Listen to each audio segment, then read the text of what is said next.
Namaskar Sathiyo. Today we are going to discuss about the leader of the opposition in parliament. As we all know, Rahul Gandhi of the Congress party has been officially designated as the leader of the opposition in parliament in Lok Sabha after 2 decades in 2014 and 2019. The Congress could not be given the leader of the Congress could not be given the official designation of the leader of the opposition in parliament for obvious reasons that we will discuss shortly. But the one decade gap in the offering of leader of the opposition to the Congress is a matter of inquiry why the Congress was denied this privilege of and what are the constitutional provisions, what are the legal issues, what are the legal provisions in this respect. And Rahul Gandhi becomes, after a long gap, the leader of the opposition. The first leader of the opposition in Indian Parliament was way back in 1969, and therefore the Rahul Gandhi is the 12th leader of the opposition in Lok Sabha after his predecessors, the Sushma Swaraj, L. Kadvani, and his mother, Sonia Gandhi. So today we are going to discuss a very interesting topic that we all know that in democracy, the ruling party and the opposition both are very important. It is said that the opposition party's business is to oppose the government's policies, to propose constructive alternatives, and to show the nation that an alternative policy would be better for the people and the country. And that's why the parliamentary democracy is supposed to run on the rails of the ruling as well as the opposition. And therefore the role of the opposition itself becomes very important, and hence the leader of the opposition itself becomes a very important position in the entire parliamentary system.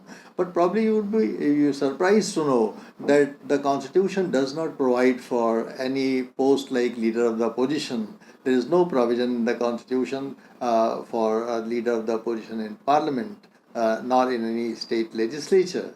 And in fact, way back in 1969, we find that before 1969, the Lok Sabha never recognized officially any leader of the opposition designation.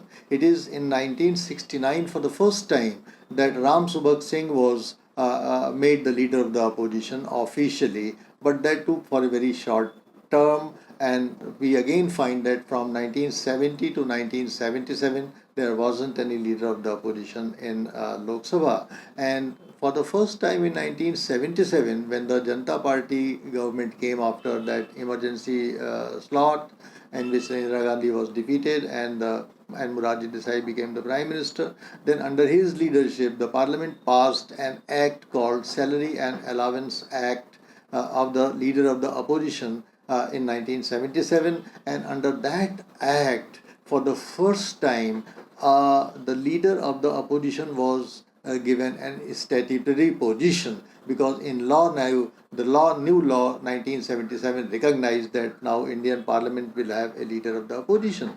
So this is a very interesting business in parliamentary democracy, that despite the fact that the leader of the opposition and the entire opposition happens to be a very important component, the constitution does not mention leader of the opposition. And after a long gap, say of several years, in 1977 for the first time leader of the opposition in parliament was given a statutory position.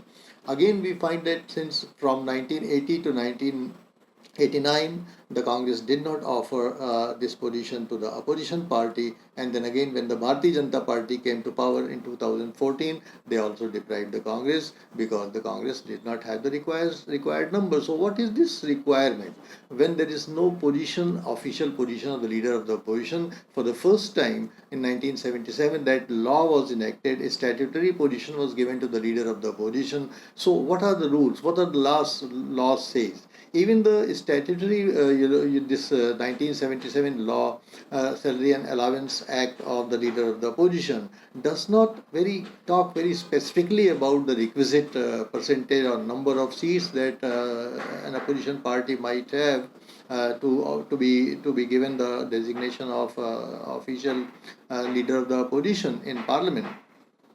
In fact, the 1977 Act laws only says that the greatest numerical strength in the house. Any party in the opposition with the greatest numerical strength in the house will be offered, and the leader of that particular party will be recognized by the speaker. So there are two components. One, the law talks about only the greatest number, greatest numerical strength of a political party, not specifying any percentage, not specifying any number, and it has to be recognized by the speaker. These are the two requirements.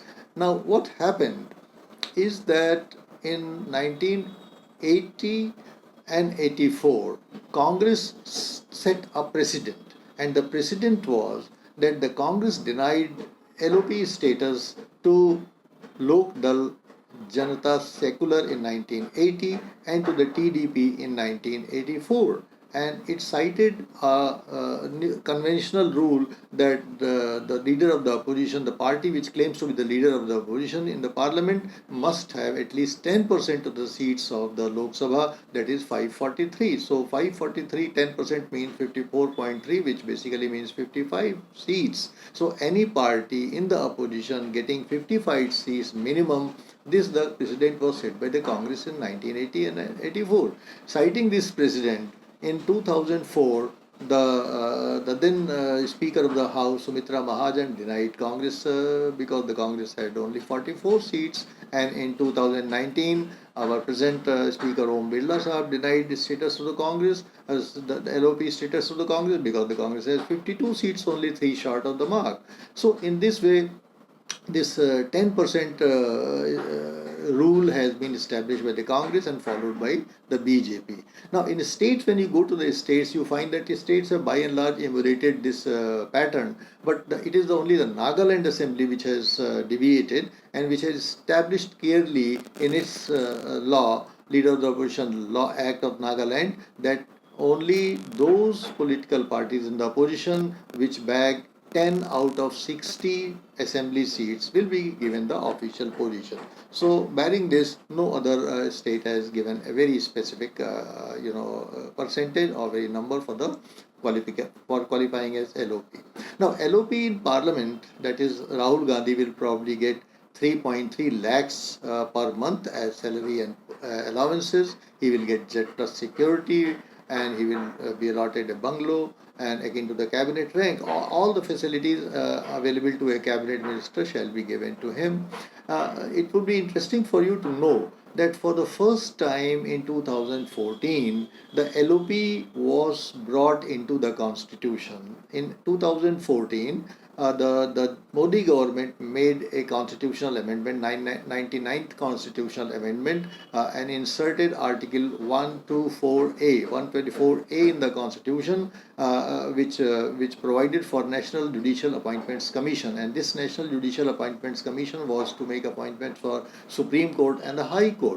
And for the first time in this Article 124A, it was provided, LOP was mentioned. And why LOP was mentioned? That the National Judicial Appointments Committee was to be comprised of the Chief Justice of India, 2 senior most judges of the Supreme Court, the Law Minister, and 2 eminent persons. And these 2 eminent persons were to be appointed by a committee. And that committee was consisted of the CJI, or the Chief Justice of India, the Prime Minister, and the Leader of the Opposition. So you find that for the first time our constitution mentions and acknowledges the LOP in 2004 in the National Judicial Appointments Commission, Article 124. But unfortunately, the Supreme Court struck down that, and therefore it became infructuous. So this is a very important thing to remember. The roles of the LOP is very important. Of course, he sits in the on the front seat on the left of the speaker, and on many occasions perform ceremonial duties like escorting the speaker or the chairman, as the case may be, to the podium, to the House podium. That is one. Then as a leader of the opposition and being in the role of a shadow prime minister, he has to actually lead the criticism. He had to lead the criticism, he had to lead the opposition to the government policies and decisions, and also provide alternative policies that should he become the Prime Minister or his government comes into power, what alternative policies. Unfortunately, in Indian context, we find that our opposition party leaders indulge in shouting and criticizing and other things, but they hardly provide an alternative model to the government policies, because in democracy it is the rational arguments. You tell your point, I will tell my point, let the people decide, people are the referee. But unfortunately that's not happening in our country. And but the LOP is supposed to make some other important contributions, like LOP is supposed to be a member of the committee that will appoint the director CBI, the Chief Election Commissioner, chairperson of National Human Rights Commission, and Chief Vigilance Commission. In the same way, the LOP is also a very important member of the Public Accounts Committee in Parliament, Public Undertaking Committee on Public Undertakings, Estimates Committee, Joint Parliamentary Committee, and so on and so forth. In many cases, this 10% rule, and why there is often a vacancy in the parliament or in the state legislature, that 10% rule, when it was challenged in certain high courts, like in 1992 in the Karnataka High Court, it was challenged by one Mr. A.K. Subbaiah, and in the A.K. Subbaiah versus Karnataka Legislature Secretariat in 1992, the High Court of the Karnataka said that it is the business of the Karnataka Legislature, and the judiciary has nothing to do whether they follow the 10% rule or don't follow the 10% rule. I have nothing to do. So this is something which is a judicial decision that in context of Karnataka. But when we look at the Allahabad High Court decision in 1993 in Kailash Nath Singh versus Speaker's case, the Allahabad High Court said that in spite of the fact that there might not be written guidelines for appointing LOP, the existing convention, they ought to be followed. So in this way, the appointment of LOP has been a subject of dispute, and a convention seems to have evolved about 10% minimum seats that the opposition party must have to claim the status of LOP. But certainly the LOP is a very important position, and let's hope that our new LOP, which we have got after 10 years, will play a constructive role and strengthen our democracy. Thank you very much.